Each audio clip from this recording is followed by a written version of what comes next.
All right, good morning, everybody. Are there any questions before we continue? If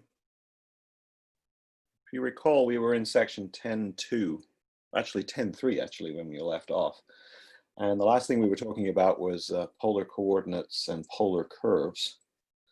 And we had come up with these conversion formulas. And what I wanted to start out with today was some examples of using these to make the jump from one coordinate system, the Cartesian coordinate system, that's the XY coordinate system that we're used to in everyday mathematics, how to make that jump between one and the other, between Cartesian and polar coordinates. So let's do some examples like that. So first example, we're gonna write in Cartesian form. All right, so these are going to be in polar form already.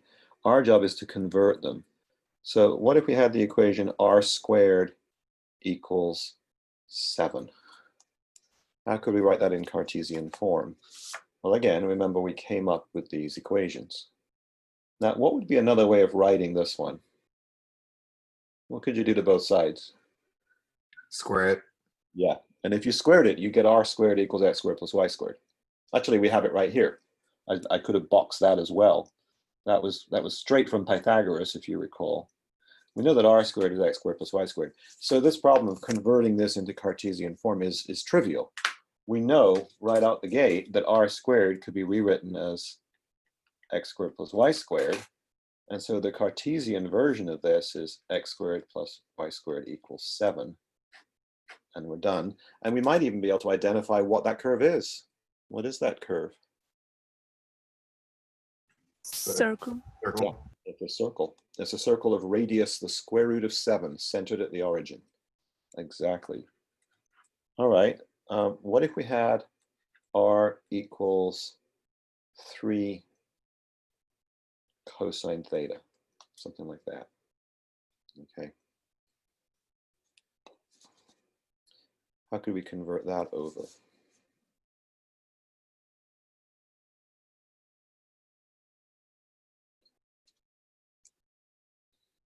Let me remind you of the formulas again. Here they are. So we have to convert both r and theta. We could convert both r and theta, yes. So we know that r is x squared plus y squared. We know that theta is the arctan of y over x. We could go with that. I'm wondering, though, if we might be able to take advantage of something here, maybe as well. I don't know. Let's see. Let's think about this. If r is 3 cosine theta, then if x is r cosine theta, is there anything we can do with that? Could we divide 3 on both sides and then do the same with r? We get 1/3 equals. Oh no, wait, never mind. I think you were actually kind of onto something there. Maybe you didn't follow it through to completion, but the idea of maybe multiplying both sides by something might have been a valuable idea. And you said r on both sides, which I especially like that idea. What would happen if you want to multiply both sides of this by r? And again, refer to these. If I multiply both sides by r, what would the left side become? R squared. And we have a conversion formula for that, right? Mm-hmm. And what would the right side become? 3r cosine theta. And what's r cosine theta? X. See where I'm going with this? So I think that idea of multiplying both sides by r is actually quite a good idea. Let's do that.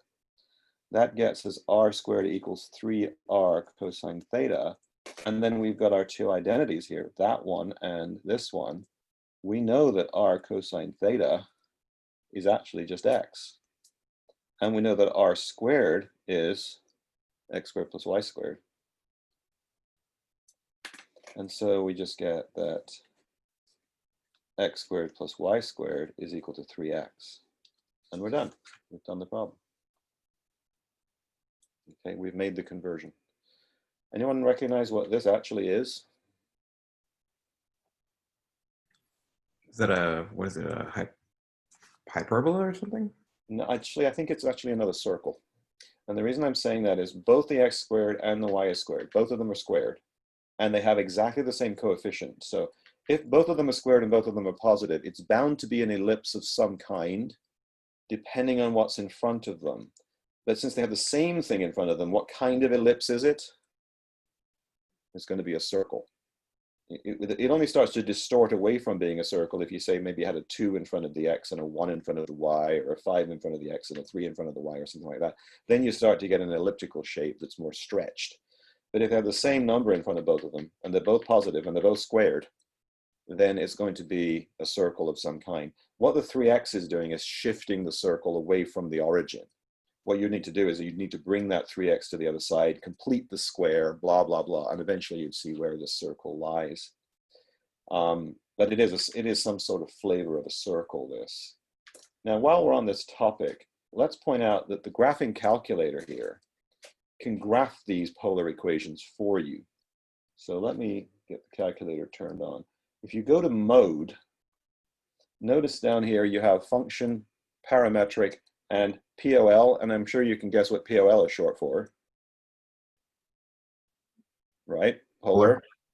So now if you're in that mode and you hit y equals, notice that the display now is r equals whatever. Now that's exactly what we're trying to graph here, r equals 3 cosine theta. So if I just type 3 cosine and then I hit this button, if you're in polar mode, look what it types for you. It literally will be theta, enter, and then you can graph it. And what do you get, in fact? A circle. Yeah, a circle centered at 3 halves, comma 0. Okay, and if you were to complete the square on this, if you think about it, you are going to get a 3 halves, right? Anyway, that is a circle, and that's polar plotting on your calculator. It's pretty easy to do. Okay, let's do another one. What if we had r squared times the cosine of 2 theta is equal to 1? Now here's where a trig identity might help. Can anybody think of a trig identity for rewriting this? Remember, our identities do not have 2 theta in them. What do they have instead? They just have theta. Is there a way to get that bashed back down to being just a theta by using a trig identity? The double angle formula? Yes. So what's the double angle formula for the cosine? Actually, there's 3 double angle formulas for the cosine of 2 theta. What's maybe the most useful one here? 1 plus cosine theta over 2? No. How about, isn't there one that uses it's just single angles? See, this isn't cosine squared. The one you gave me, I think you were thinking of cosine squared of theta. Oh, my apologies. Okay. But we're looking for cosine theta, not cosine. Cosine 2 theta, not cosine squared of theta. Let me refer back here. There's, as I said, there's 3 different ones we could use here. Cosine of 2 theta could be written as cosine squared theta minus sine squared theta. It could be written as 2 cosine squared theta minus 1, or it could be written as 1 minus 2 sine squared theta. I think what I'll do is I'll go with cosine squared theta minus sine squared theta, but either of the others would have worked as well. Okay, so let's plug that in. That gives me r squared times cosine squared theta minus sine squared theta equals 1. Then I'll distribute the r squared so they get their individual r squareds. R squared cosine squared theta minus r squared sine squared theta equals 1. And then I'll use the fact that this is now a perfect square. R squared cosine squared is r cosine theta squared. Likewise here, this is r sine of theta squared. Now, why did I want to do that? You can still do for x and y. Exactly. R cosine theta is x, r sine theta is y. So this is just x, and this is just y. And we get x squared minus y squared is 1. Anyone recognize that? What shape is that?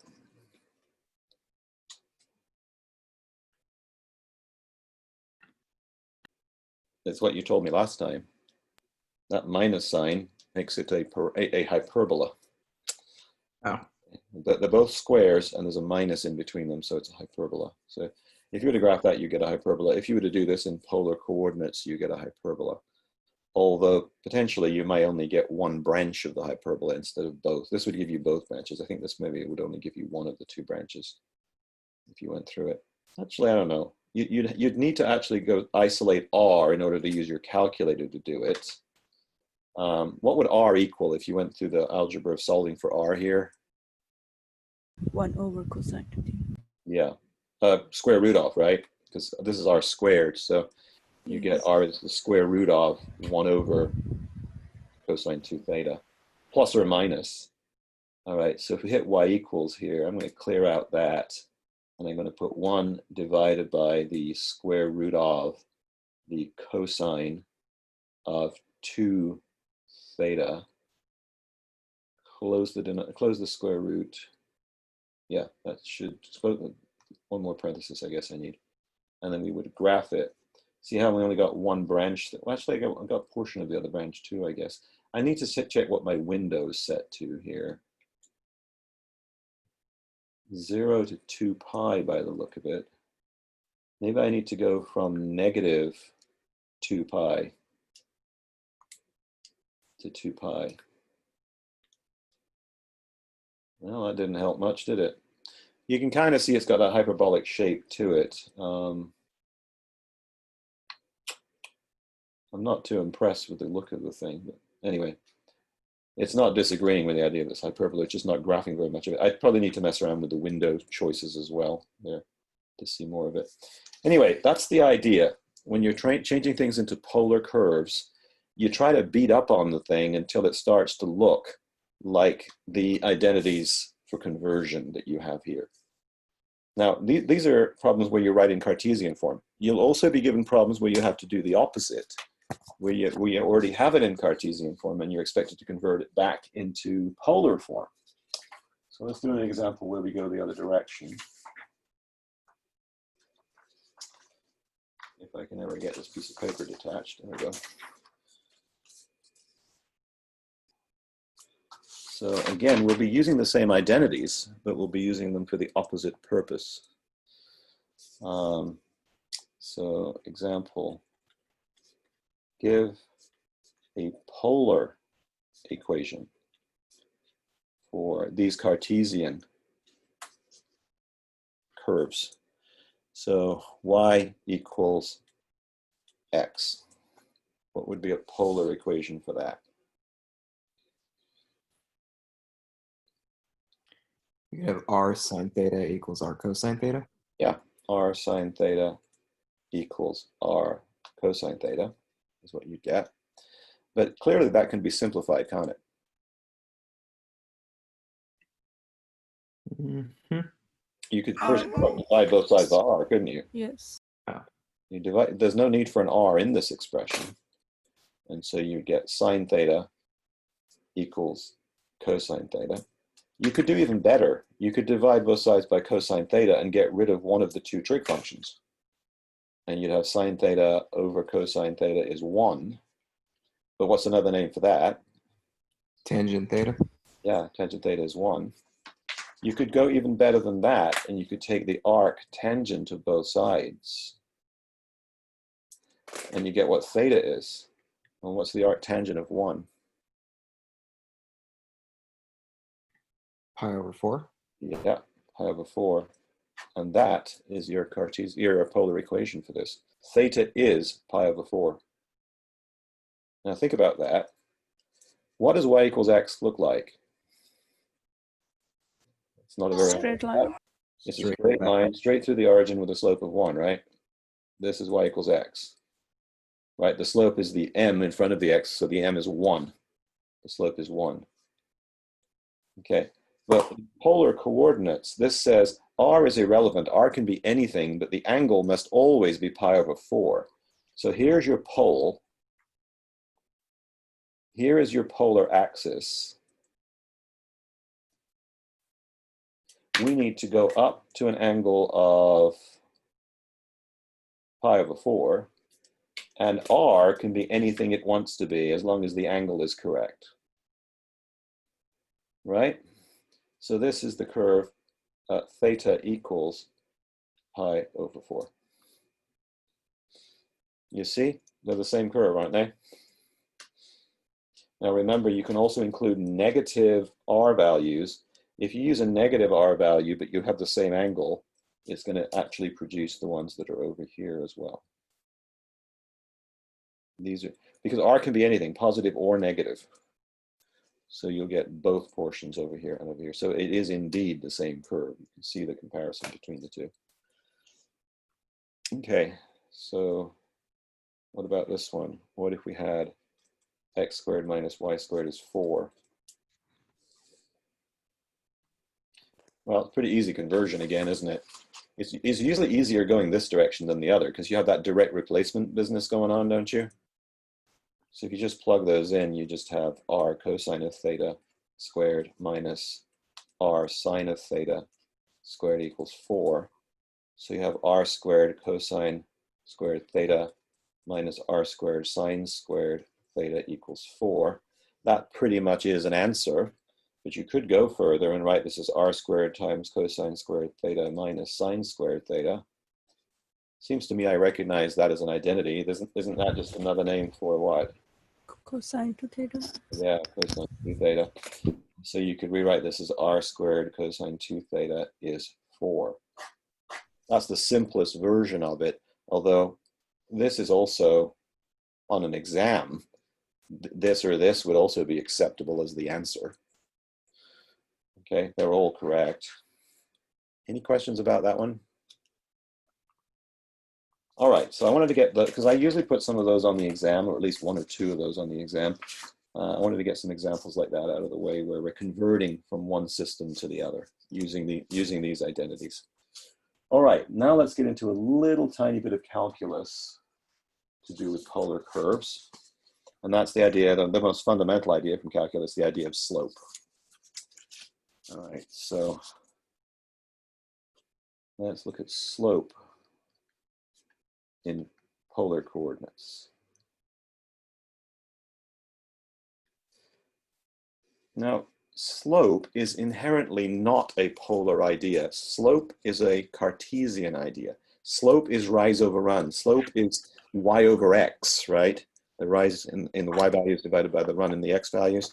So in order to get slope to work, you are going to have to tie back to ordinary regular calculus and think that slope, m, is given by dy divided by dx. All right, now remember, once again, that y and x are in polar form, both in terms of r and theta. So we're going to need to make that bridge between the two. So let's think about it like this. You could think of dy over dx, just like we did when we were doing parametrics, as dy over d theta divided by dx over d theta. Okay, because if you inverted and multiplied, what would happen to the d thetas? They would cancel each other out. They would cancel out. Okay, but we know that r, we know that, I shouldn't say r, I should say y. We know that x and y are r cosine theta and r sine theta. So what is dx d theta going to be? We have to take the derivative with respect to theta of both sides. And so we would get the derivative of r with respect to theta, leave the cosine alone, plus leave the r alone, times the derivative of cosine theta with respect to theta, which is negative sine theta. That's the product rule. Are we okay with that? This is a product, isn't it? R is multiplied by cosine theta. So you need to take r's derivative with respect to theta leave the cosine alone, plus, and then you switch. You leave the r alone and you take cosine's derivative with respect to theta. So we get this. Same kind of thing down here. So what's dy d theta going to be? Well, once again, it's going to be dr d theta, the derivative of the r, leave the sine alone, plus, leave the r alone, take the derivative of the sine, which is the cosine of theta. So those two quantities are what we have to plug in up here.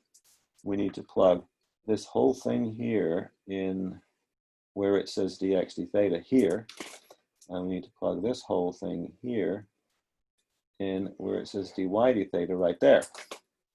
And so, yeah, it's a pretty hideous formula when you go for finding slope in polar coordinates. It's quite horrendous looking. It's dr d theta cosine theta minus r. Actually, I'm copying this backwards, sorry. I want the dy's on top. So I want the sine up on top here.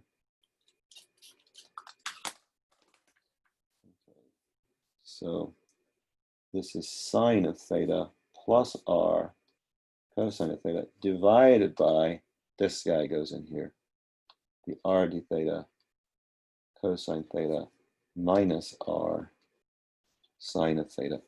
That is slope in polar coordinates. That's the formula we've been needing to get slope.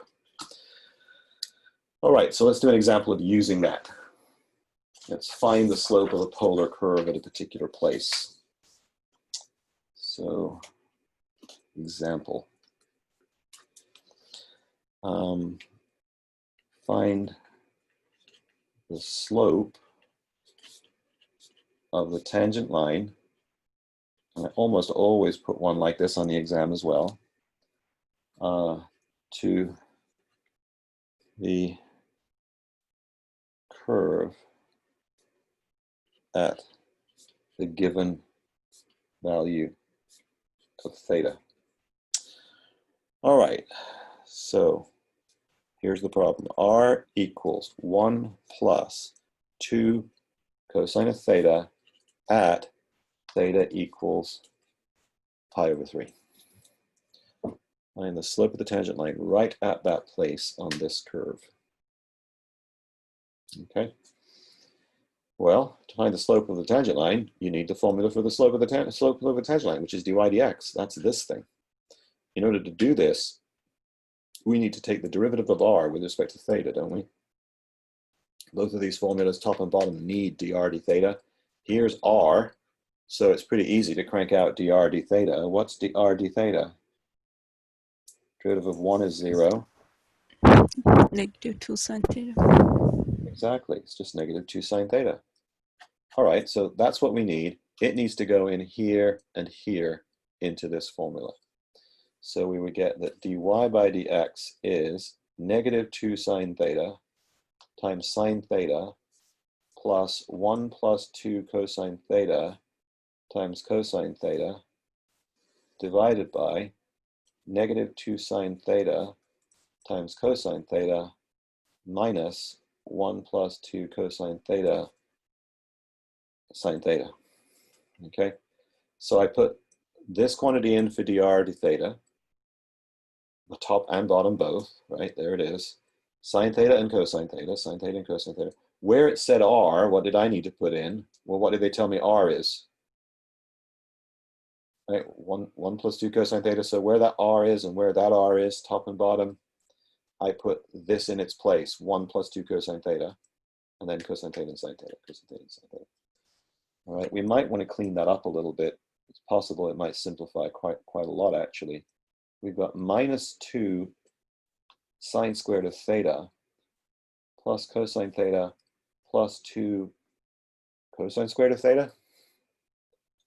All I'm doing there is multiplying these two together, and I'm distributing this. You okay with that? Now on the bottom, I'll do the same thing. I'll multiply these two together, but that doesn't make much difference. And I will distribute this as well. So I get negative 2 sine theta cosine theta minus sine theta minus 2 sine theta cosine theta. that minus with this sine theta with this 2 cosine theta gave me minus 2 sine theta cosine theta. Now, these are like terms, so I can combine them. And these two aren't like terms, but there's an identity for them, isn't there, that we can take advantage of? We used it twice already today. Mhm. All right, so let me keep going. So I'm going to rewrite the numerator, put the cosine first, and then I have a 2 times cosine squared theta minus sine squared theta. See what I just did there? Mm-hmm. Took the 2 out, and then I have cosine squared minus sine squared. Both of them have the 2, so I brought it out. And then on the bottom, I've got minus the sine of theta, and then I've got minus 2 of these, and then minus 2 more of these.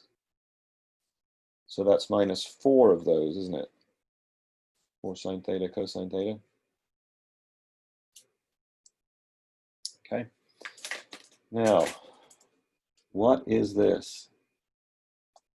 Cosine 2 theta. Yeah, that's cosine 2 theta. And sine theta cosine theta, isn't there another name for that as well? 2 sine theta Sine. cosine theta is sine 2 theta, right? Mhm. So if I took a 2 out of this, this is 2 times sine theta cosine theta. But in turn, 2 sine theta cosine theta is the sine of 2 theta. What I'm trying to do is make this as simple as possible so it's easier to work with. So finally then, we've got cosine of theta plus twice the cosine of 2 theta over minus the sine of theta minus twice the sine of 2 theta. And there's the slope formula. Now they specifically wanted the slope at pi over 3. Okay, so well, finally all we do is we plug the pi over 3 in here where we have all these thetas. So the slope at theta equals pi over 3 is going to be the cosine of pi over 3 plus twice the cosine of 2 pi over 3 divided by negative the sine of pi over 3 minus twice the sine of 2 pi over 3. All I've done is plug pi over 3 in every one of those thetas. All right, now we might want to remind ourselves of the unit circle. All right, and pi over 3 is up here. And 2 pi over 3 is its mirror image over here, isn't it? Mm-hmm. That's 2 pi over 3. Okay, and so we can use these 2 points as our reference points, that point there and that point there. Now, what coordinates does this point have? We know the first quadrant by heart. What are the 2 coordinates of that point? That's pi over 3. Isn't it 1/2 and root 3 over 2? Mm-hmm. And so what would this point be? What would its coordinates be? Negative Ne- 1/2 root 3 over 2. Yeah, exactly. Now, everything we need is on that unit circle now for these values. So, what is the cosine of pi over 3? The cosine is the x-coordinate, isn't it? That's 1/2. Plus 2 times. What's the cosine of 2 pi over 3? This is the red one here. Cosine of 2 pi over 3. And again, cosine is the x-coordinate. So what is it? Negative 1/2. Negative 1/2. 1/2. Yeah, exactly. Over negative the sine of pi over 3.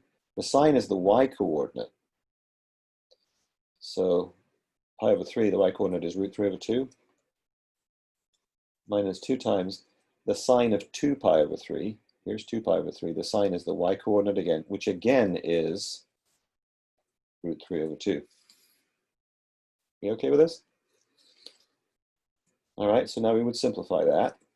So that's 1/2 minus 1, because these 2's cancel, don't they? These 2's, actually, I'm not going to, I was starting to cancel that, but it's pointless canceling that because I need an LCD anyway. So forget my canceling here. I don't want to cancel that. I want to leave that as a 2. Because that way I can use the fact that I have a, that was not a very good job at all. can use the fact that I have an LCD here of 2 on the bottom. So minus root 3 over 2 minus 2 root 3 over 2. Isn't that minus 3 root 3 over 2? Mm-hmm. Okay.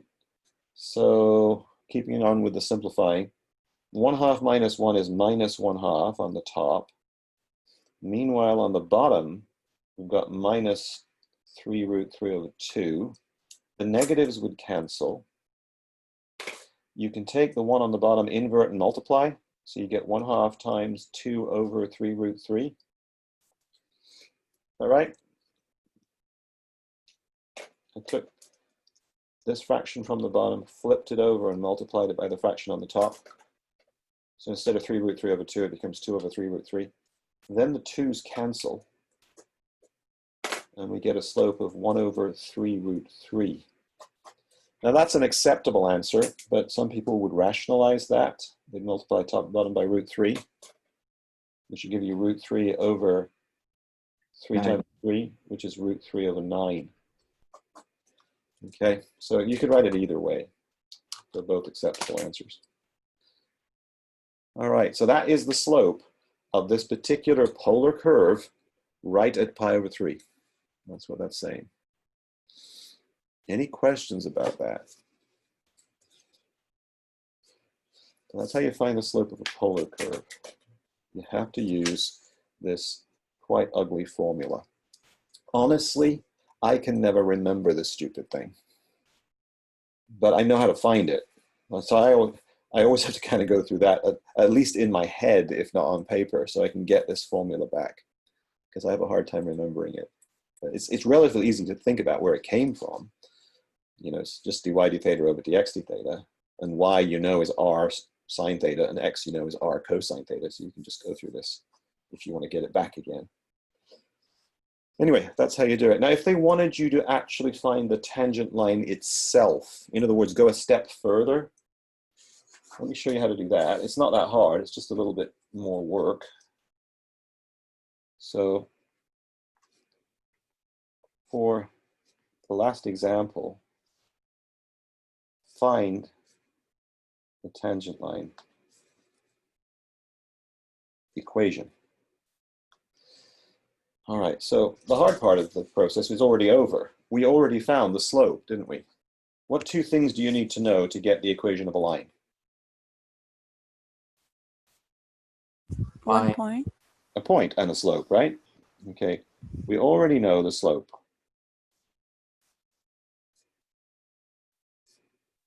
M is, what was it, root 3 over 9? Okay, we already know that. We need a point to go with it on the line. And the point is going to come from the fact that we have what theta is. Okay, and theta can be used to figure out what x and y are for the point. We know that x is what? X is r cosine theta. Is that correct?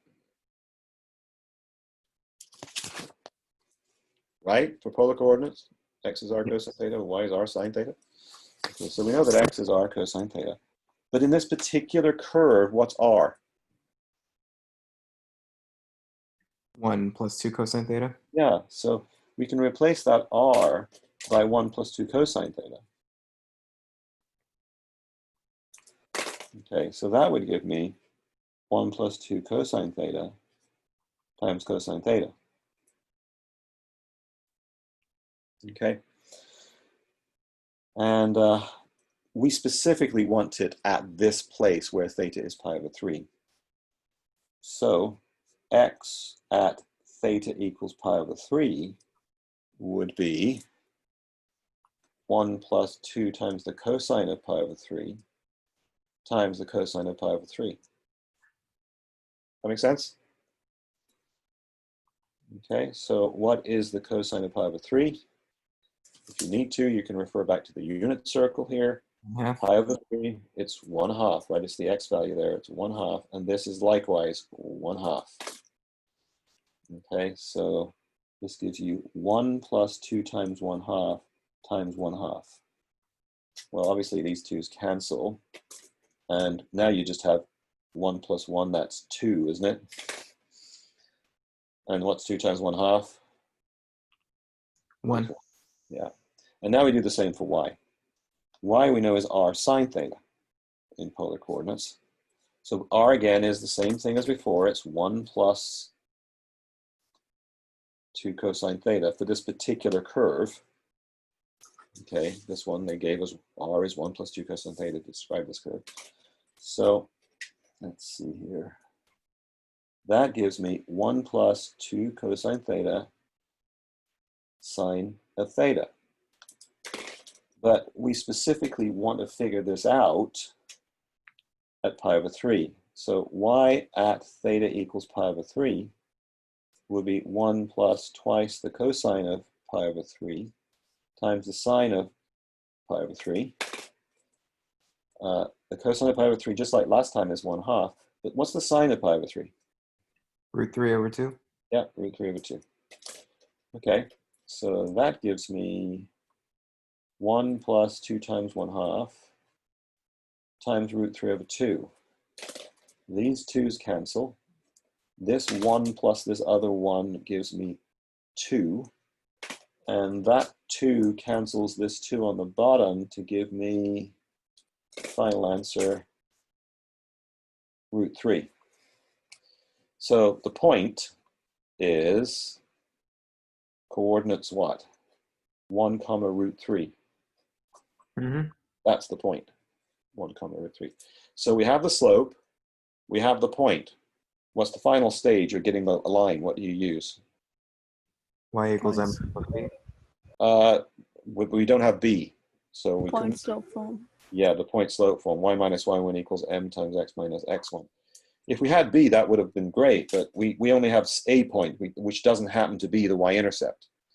So we'll have to use the more general form here. So this is root 3 over 9 from earlier. This x is 1. This y is root 3. Okay, so we plug all those in. We get y minus root 3 equals root 3 over 9 times x minus 1. Now you could multiply that out and simplify. I could take the root 3 to the other side, and I would get that y is equal to root 3 over 9x minus root 3 over 9 plus root 3. And you could simplify this by combining these two like terms. They're both constants. So I want to get this over 9 as well, so I'd multiply top and bottom by 9. And I'd get that y is what? Final answer. Y is root 3 over 9x. I've got minus 1 root 3 over 9 plus 9 root 3 over 9 is 8 root 3 over 9. Mm-hmm. And that's it. There's my tangent line. You okay with this? All right, let's use the graphing calculator now to graph the original curve and graph our tangent line and see how we did. So let's hit y equals. Let's zap out that old function.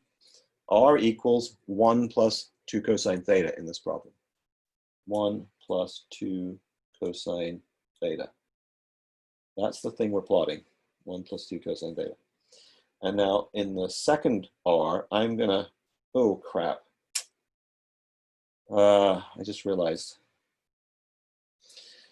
This is in polar form, but our tangent line is in Cartesian form, and the calculator can't do both at the same time. I was hoping to superimpose the tangents line on the same curve, but I can't really do that, unfortunately. I could plot them one after the other and just change modes back to function form and type this in, but that doesn't give me them both on the same graph, unfortunately. So. Anyway, let's just graph the one we do. Go ahead. You can try using Desmos. What's Desmos? Is that? It's an online graphing calculator. Yeah, I could also do it with Mathematica, which I have on this computer as well. It would allow me to superimpose, no matter what format they were in, it does allow you to combine graphs. But I don't know if I want to go breaking out and doing a screen share and all that stuff. It's a lot of time-consuming stuff that's not terribly important. So I don't think we'll do that. Let me just graph what we do have, and You notice what we have there? Let me zoom in a little bit so we can see that better.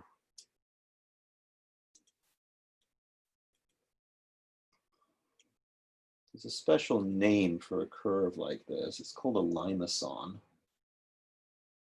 Let me go over a little further. Probably about there. And, I'm trying to make a box just around this object